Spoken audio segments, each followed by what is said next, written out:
ወወልድ ወመንፈስ ቅዱስ አሐዱ አምላክ አሜን።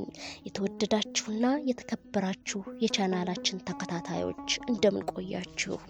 ኢትዮጵያ ሀገራችን ቅድስት ሀገር ከሚያሰኟት ነገሮች መካከል አንዱ የቅዱሳን ሀገር በመሆኗ ነው። ከቤተ ክርስቲያን መጽሐፈ ስንክሳር ጀምሮ በየቦታው የሚገኘው ታሪክ እንደሚያስረዳው ከተለያዩ ሀገራት በምናኔ ወደ ኢትዮጵያ መጥተው ገዳማትን ሰርተው የኖሩ ቅዱሳን ጻድቃን እንዳሉ እንመለከታለን።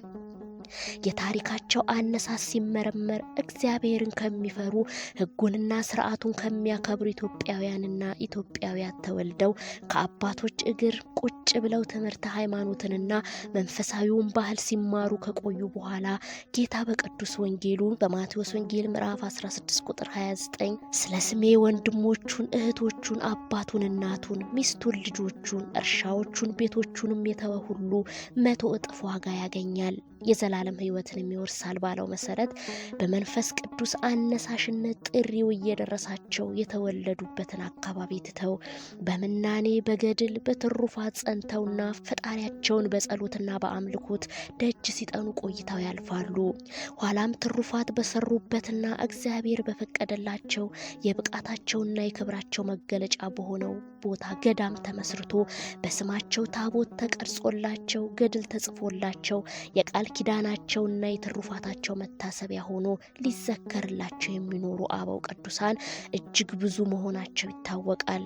ከእነዚህ ቅዱሳን መካከል ለዛሬ ልናስቃኛቸው የወደድነው የአቡነ ገብረ ናዝራዊ ዘደብረ ሐረይክዋ ናቸው። ቦታው ከአዲግራት ከተማ ወደ ደቡብ ምዕራብ አቅጣጫ 27 ኪሎ ሜትር ርቀት የሚገኝ ሲሆን በተፈጥሯዊ ስጦታው ከደብረ ዳሞ ገዳም ጋር ብዙ የሚያመሳስለው ነገር አለ። አካባቢው በርከት ያሉ ጥንታውያን ገዳማትና አብያተ ክርስቲያናት የሚገኙበት ነው። በምስራቃዊ ትግራይ ሀገረ ስብከት ከሚገኙ ጥንታውያን ገዳማት አንዱ የሆነው ደብረ ሐረይክዋ ገዳም መልክዓ ምድራዊ አቀማመጡ ክብ በሆነ ተራራ ሲሆን በጥንታውያን እጽዋት የተዋበና ለም በመሆኑ በሩቅ ሲታይ ምድራዊ ገነት ያሰኛል። ገዳሙ በአራቱም ማዕዘን ከምድር ከ12 እስከ 45 ሜትር ከፍታ ያለው ገደላማ ነው። ወደ ገዳሙ ለመውጣት የሚያገለግለው ደግሞ በዘንዶ አምሳያ ከቆዳ ተሰርቶ የተዘጋጀ ገመድ ሲሆን ይኸውም ዳግማዊ ደብረ ዳሞ አሰኝቶታል። ጻድቁ አባታችን ገብረ ናዝራዊ በሰሜን ሸዋ ይፋትና ጥሙጋ ደብሲና ውስጥ ቀሬት በምትባል መንደር በ13ኛው መቶ ክፍለ ዘመን መጀመሪያ ከአባቱ ስቡሃ አምላክ ከእናቱ ክርስቶስ ክብራ ከሚባሉ ነገስታት ወገን ተወለደ። አባታችን አቡነ ገብረ ናዝራዊ በተወለደ ጊዜ ወላጆቹ ገብረ ናዝራዊ የሚል መጠሪያ ወጡለት። አባታችን ለእናትና ለአባቱ የበኩር ልጅ እንደመሆኑ በቤተሰቦቹ ዘንድ የተወደደና በስስት የሚታይ ሆነ። ጻድቁ አቡነ ገብረ ናዝራዊ 4 ወንድሞችና 2 እህቶች ነበሩት። እድሜው ለትምህርት እንደደረሰ ወላጆቹ መንፈሳዊ ትምህርት እንዲከታተል ያደረጉ ሲሆን እርሱም ነገረ ሃይማኖትና ግብረ ዲቁናን በማጥናት በ15 ዓመቱ ማዕረገ ዲቁናን ተቀበለ። አቡነ ገብረ ናዝራዊ ሸዋ አካባቢ እየተዘዋወረ ትምህርተ ወንጌልን በመስበክና የጻድቅን ጎዳና ለምእመናን በማሳየት ሐዋርያዊ ተግባር ፈጽሟል።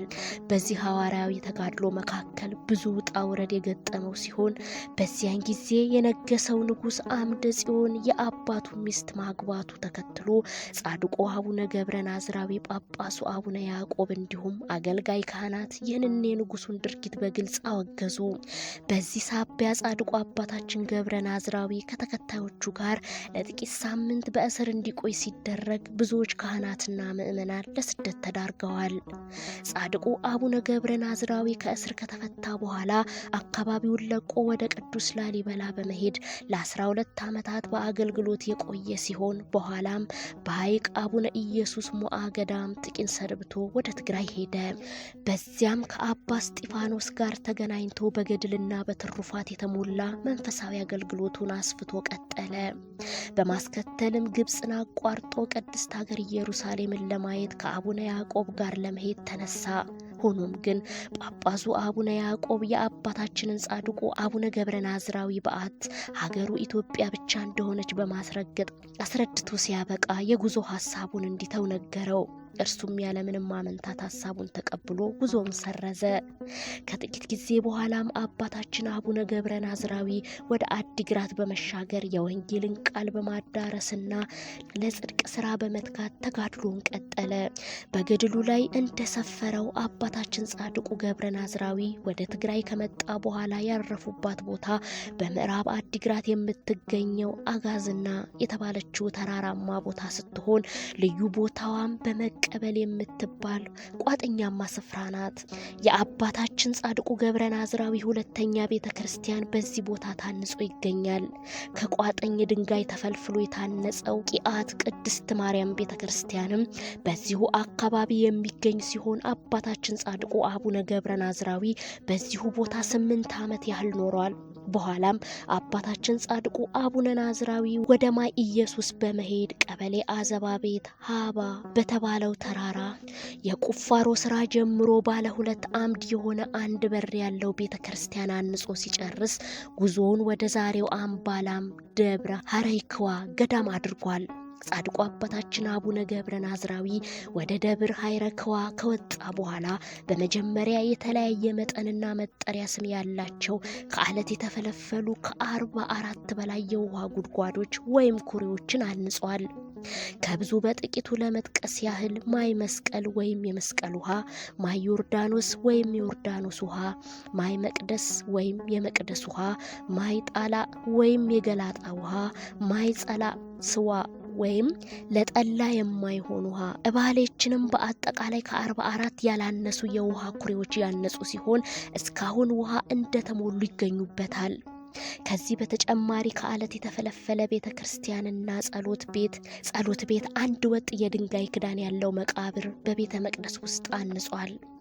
አባታችን ገብረ ናዝራዊ በጾም በጸሎት ተወስኖ ህዝቡን በማስተማርና ብዙ ተአምራትን በመፈጸም ላይ እንዳለ የቀድሞ ጓደኛው የነበረው በኋላም የኢትዮጵያ ንጉሠ ነገሥት የሆነው አጼ አምደ ጽዮን በትግራይ ክፍለ ሀገር አጋሜ አውራጃ በለሳ ወረዳ በተባለው ተራራ ላይ መሽጎ የነበረውን ስሙ እንግዳ እግዚእ የተባለው ሽፍታ ለመያዝ ክተት ሰራዊት ምታ ነጋሪት ብሎ ከ10,000 በላይ የሚቆጠሩ ሰራዊቱን አስከትሎ መጣ።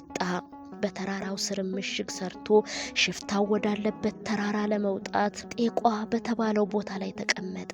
በዚህ ጊዜ ንጉሱ የቀድሞ ቅርብ ጓደኛው የነበረው አቡነ ገብረ ናዝራዊ በዚያው አካባቢ እንዳለ ያውቅ ስለነበር የአካባቢው ሰዎች ካሉበት ድረስ ሄደው ፈልገው እንዲያመጡት ትእዛዝ ሰጠ።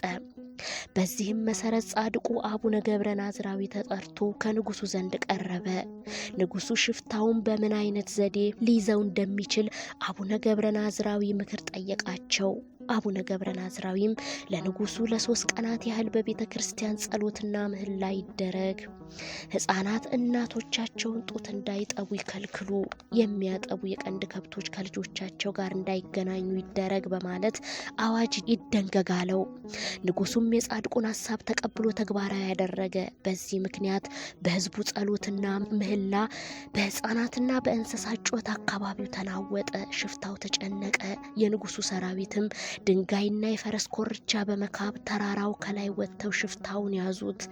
አገር ሰላም ሆነ። ንጉሱም ተደሰተ። ከዚህ በኋላ ንጉሱ አቡነ ገብረ ናዝራዊ በማስጠራት ያልከው ተፈጸመ፣ ደስም ብሎኛልና የትኛውን አካባቢ ርስት ጉልት አድርጌ ልስጥ ብሎ ጠየቀው። ጻድቁም የሚከተሉትን አካባቢዎች ርስት አድርጎ እንዲሰጠው ሐሳቡን አቀረበ።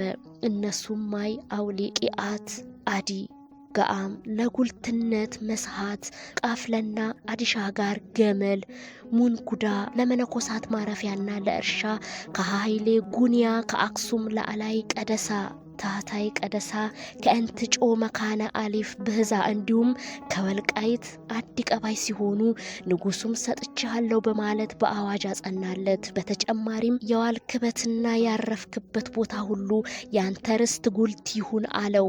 እነዚህ ርስት ጉልቶችም ለብዙ 100 ዓመታት እስከ አፄ ኃይለ ሥላሴ ዘመነ መንግስት በገዳሙ ስር ኖረዋል።